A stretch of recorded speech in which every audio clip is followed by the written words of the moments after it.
ನಮಸ್ಕಾರ ವೀಕ್ಷಕರೇ, ನಾನು ನಿಮ್ಮ ಗಿರಿಧರ ಭಟ್. ಇತ್ತೀಚಿನ ದಿನಮಾನಗಳಲ್ಲಿ ಪ್ರೀತಿ, ಪ್ರೇಮ, ಪ್ರಣಯಗಳು ಜಾಸ್ತಿ ಆಗಿಬಿಟ್ಟಿದೆ. ಪಾಪ ಭಾಳಷ್ಟು ಮಂದಿ ದುಃಖ ದುಮ್ಮಾನಗಳಲ್ಲಿರ್ತಾರೆ, ತಂದೆ ತಾಯಿಗಳು ಅದರಲ್ಲೂ ಕೂಡ. ಪ್ರೀತಿ ಪ್ರೇಮ ಸಮಯವರೇ ಮೊಬೈಲ್ ಹಿಡ್ಕೊಂಡ್ರೆ ಬರೀ ಮೊಬೈಲಲ್ಲೇ ಕುಂತಿರ್ತಾರೆ ಅಂತ. ಅದು ಹೆಣ್ಮಕ್ಳಿರಲಿ ಗಂಡು ಮಕ್ಕಳಿರಲಿ, ಚಾಟಿಂಗ್, ಅದೇನು ವಾಟ್ಸಪ್ ಮಾಡೋದು ಮತ್ತೊಂದು. ಎಷ್ಟೇ ಹುಡುಗರು ತೋರಿಸಿದ್ರು ಕೂಡ ಮದುವೆಗೆ ಒಪ್ಕೊಳ್ಳಲ್ಲ, ಏನಾದರೂ ಒಂದು ಕೊಂಕು, ಈ ರೀತಿಯಾಗಿ ಯೋಚನೆ ಮಾಡೋದು, ಬಾಯಿ ಬಿಟ್ಟು ಹೇಳೋದಿಲ್ಲ. ಅಥವಾ ಬಿಟ್ಟಿದ್ದೀನಿ ಅಂತ ಹೇಳಿಬಿಟ್ಟು ಒಳಗಿಂದೊಳಗಡೆ ಪ್ರೀತಿ ಪ್ರೇಮ ಅನ್ನೋದು ನಡೀತಾನೆ ಇರುತ್ತೆ. ಅದರಲ್ಲಿ ಅವ್ರಿಗೇನೋ ಇಷ್ಟ ಇದೆಯೋ ಇಲ್ವೋ ಅದು ಬೇರೆ ವಿಚಾರ. ತಂದೆ ತಾಯಿಗಳು ಕೂತ್ಕೊಂಡು ಮಾತಾಡೋದು, ಒಪ್ಸೋದು, ಅವರು ಧರ್ಮ ಕರ್ಮ ಅದು ನಮ್ಗೆ ಗೊತ್ತಿಲ್ಲ, ಐಡಿಯಾ ಇಲ್ಲ, ಅದ್ರ ಬಗ್ಗೆ ನೀವು ಯೋಚನೆ ಮಾಡಿ. ಆದರೆ ಅವ್ರಿಗೆ ತಂದೆ ತಾಯಿಗಳಿಗೆ ಇಷ್ಟ ಇಲ್ಲ.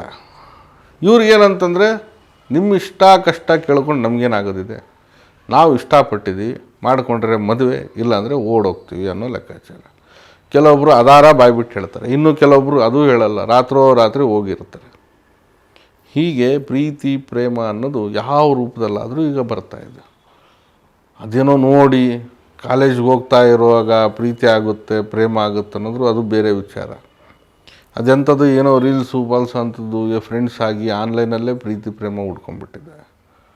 ಅದು ಯಾವುದೋ ಸ್ಟಂಟ್ ನೋಡಿರ್ತಾರೆ ಅವ್ರು ನೋಡಿ ಒಂದು ಲೈಕು ಮತ್ತೊಂದಿದು, ಅದು ಏನೋ ಒಂದಾಗಿರುತ್ತೆ ವಿಚಾರ. ಹೀಗೆ ಪ್ರೀತಿ ಪ್ರೇಮ ಅನ್ನೋಂಥ ಒಂದು ಲೆಕ್ಕಾಚಾರದಲ್ಲಿ ಆ ಒಂದು ಸುಳಿನಲ್ಲಿ ಬೀಳ್ತಾ ಇರ್ತಾರೆ.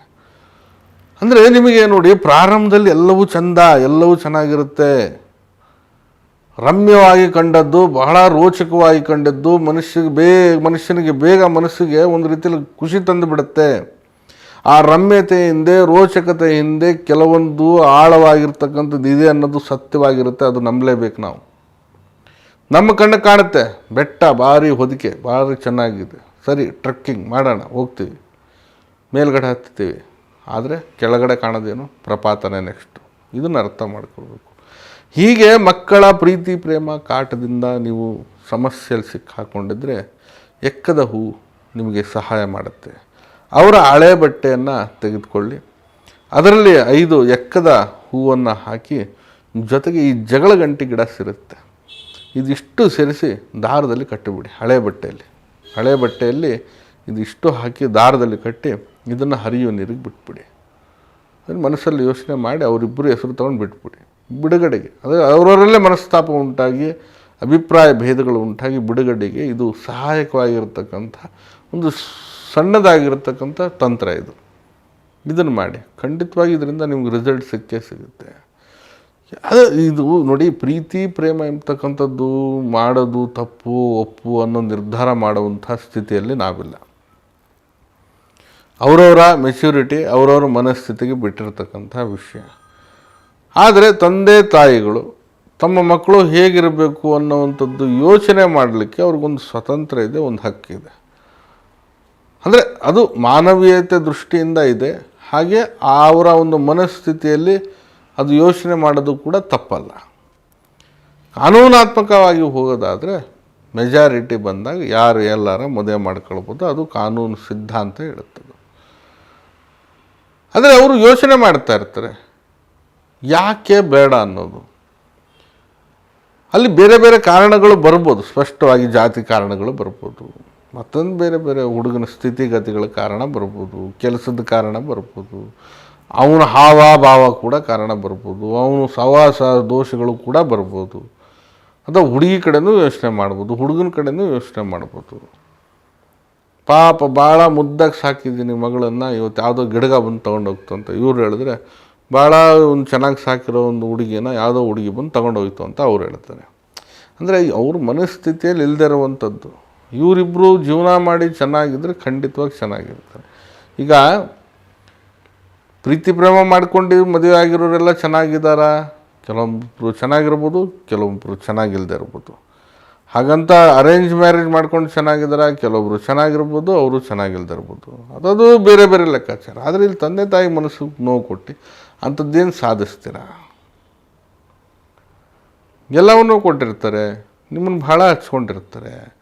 ಒಂದು ಮಗು ಆದಾಗಿಂದ ನಿಮ್ಮ ಖುಷಿಗೆ ಅವರೇ ಜೊತೆ ಇರ್ತಾರೆ. ನೀವು ಅಂಬೆಗಾಲಿಟ್ರಿ, ಏನೋ ತೊದಲು ಮಾತಾಡ್ತೀರಾ, ನೀವು ಮೊದಲನೇ ದಿನ ಸ್ಕೂಲ್ಗೆ ಹೋಗೋದು, ನಿಮ್ಮ SSLC ರಿಸಲ್ಟ್ ಇರ್ಬೋದು, ಪ್ರತಿಯೊಂದರಲ್ಲೂ ನಿಮ್ಮ ಹುಟ್ಟಿದಬ್ಬ ಮತ್ತೊಂದು, ತಂದೆ ತಾಯಿಗಳು ನಿಮ್ಗೆ ಭಾಳಷ್ಟು ನಿಮ್ಮಿಂದನೇ ಇರ್ತಾರೆ. ಸ್ವಲ್ಪ ಬೈಬೋದು, ಸ್ವಲ್ಪ ಬುದ್ಧಿ ಹೇಳ್ಬೋದು, ಸ್ವಲ್ಪ ಪ್ರೀತಿ ಮಾಡ್ಬೋದು, ಒಟ್ಟಾರೆಯಾಗಿ ಅವ್ರ ಪ್ರಪಂಚದಲ್ಲಿ ನೀವಿರ್ತೀರ. ಅಂದರೆ ಅವರೊಂದು ಜೀವನ, ನನ್ನ ಹೆಂಡತಿ ಮಕ್ಕಳು ನಾನು ಅನ್ನೋವಂಥದ್ದು ಅವ್ರ ಪ್ರಪಂಚ ಏನಿದೆ, ಆ ಮಕ್ಕಳು ಅನ್ನೋ ಸ್ಥಾನದಲ್ಲಿ ನೀವಿರ್ತೀರ. ನೀವು ಯಾಕೆ ಅರ್ಥ ಮಾಡ್ಕೊಳೋದಿಲ್ಲ?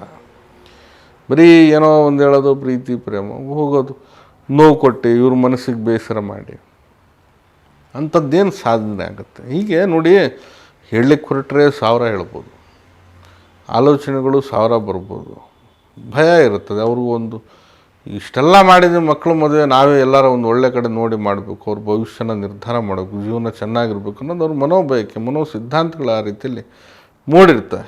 ಕೆಲವೊಬ್ಬರು ಹುಡುಗ ಒಳ್ಳೆಯನಿದ್ರೆ ಏನು ಬೇಕಾದ್ರೆ ಜಾತಿ ಗೀತಿ ನೋಡೋದಿಲ್ಲ, ಹೆಂಗಾರ ಮದುವೆ ಮಾಡಿಕೊಡ್ತಾರೆ. ಹುಡುಗನಲ್ಲೇ ದೋಷಗಳಿದ್ದಾಗ, ಹುಡುಗಿಯಲ್ಲೇ ದೋಷಗಳಿದ್ದಾಗ ಅವರು ಕೂಡ ಯೋಚನೆ ಮಾಡ್ತಾ ಇರ್ತಾರೆ.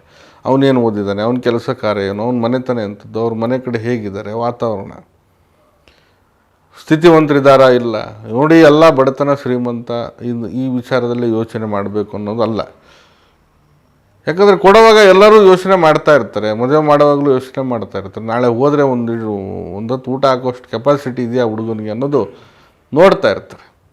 ಕೊಟ್ಟು ಅಲ್ಲಿ ಹೋಗ್ಬಿಟ್ಟು ಭಜನೆ ಮಾಡೋದೇನಿಲ್ವಲ್ಲ. ಹಾಗಾಗಿ ಈ ಉಪವಾಸ ಸತ್ಯಾಗ್ರಹ ಮಾಡೋಕ್ಕೂ ಕೊಡ್ತಾ ಇಲ್ಲ. ಅದು ಕೂಡ ಯೋಚನೆ ಮಾಡಬೇಕು. ಮನುಷ್ಯ ಅಂದರೆ ಎಲ್ಲವೂ ಅವರೊಂದು ಸ್ಥಿತಿ ಸ್ಥಾನದಲ್ಲಿದ್ದಾರೆ, ಅವನೊಂದು ಒಳ್ಳೆ ಜಾಬಲ್ಲಿದ್ದ, ಸವಾಸ ದುಶ್ಚಟ ಏನೂ ಇಲ್ವಾ, ಇದನ್ನು ಕೂಡ ಆಲೋಚನೆ ಮಾಡಿಕೊಂಡೆ ಅವ್ರ ಮಕ್ಕಳನ್ನು ಅವರು ಜೀವನ ಬದಲಾಯಿಸಬೇಕು, ರೂಪಿಸ್ಬೇಕು ಅನ್ನೋದಿರುತ್ತೆ. ಹಾಗಾಗಿ ಆದಷ್ಟು ತಂದೆ ತಾಯಿಗಳಿಗೆ ವಿಧೇಯರಾಗಿ ಜೀವನ ಮಾಡುವಂತಹ ಮಕ್ಕಳು ಇರಲಿ. ಅಥವಾ ಇಂಥ ಸಮಸ್ಯೆಗಳು ಮನೆಯಲ್ಲಿ ಶುರು ಆಗಿದ್ದರೆ ಅದ್ರ ಬಗ್ಗೆ ಮುಕ್ತವಾಗಿ ಕರೆ ಮಾಡಿ ತಿಳಿಸಿ, ಅಥವಾ ಈ ಒಂದು ಪರಿಹಾರವನ್ನು ಕೂಡ ಮಾಡಿ. ಖಂಡಿತ ಇದರಿಂದ ಶುಭ ಫಲಿತಾಂಶ ಸಿಗುತ್ತೆ ಅನ್ನೋದು ನನ್ನ ಒಂದು ನಂಬಿಕೆ. ಮಾಡಿ, ಶುಭವಾಗಲಿ. ನಾನು ನಿಮ್ಮ ಗಿರಿಧರ್ ಭಟ್. ನಮ್ಮ ಕಚೇರಿ ಅಥವಾ ಮನೆ ಬಂದು ಜ್ಞಾನಭಾರತಿ ಯೂನಿವರ್ಸಿಟಿ ಕ್ವಾರ್ಟರ್ಸ್ ಸರ್ಕಲ್ ಬೆಂಗಳೂರಲ್ಲಿದೆ. ಬರೋರು ಮೊದಲೇ ಸಮಯವನ್ನು ಖಚಿತಪಡಿಸ್ಕೊಂಡು ಬನ್ನಿ. ಬರಲಿಕ್ಕೆ ಸಾಧ್ಯ ಆಗಿಲ್ಲ ಅಂದರೆ ಈ ಕೆಳಗಡೆ ಕಾಣ್ತಾ ಇರತಕ್ಕಂಥ ನಂಬರ್ಗೆ ಕರೆ ಮಾಡಿ ಮುಕ್ತವಾಗಿ ಸಮಾಲೋಚನೆ ಕೂಡ ಮಾಡ್ಬೋದು. ಶುಭವಾಗಲಿ. ನಮಸ್ಕಾರ.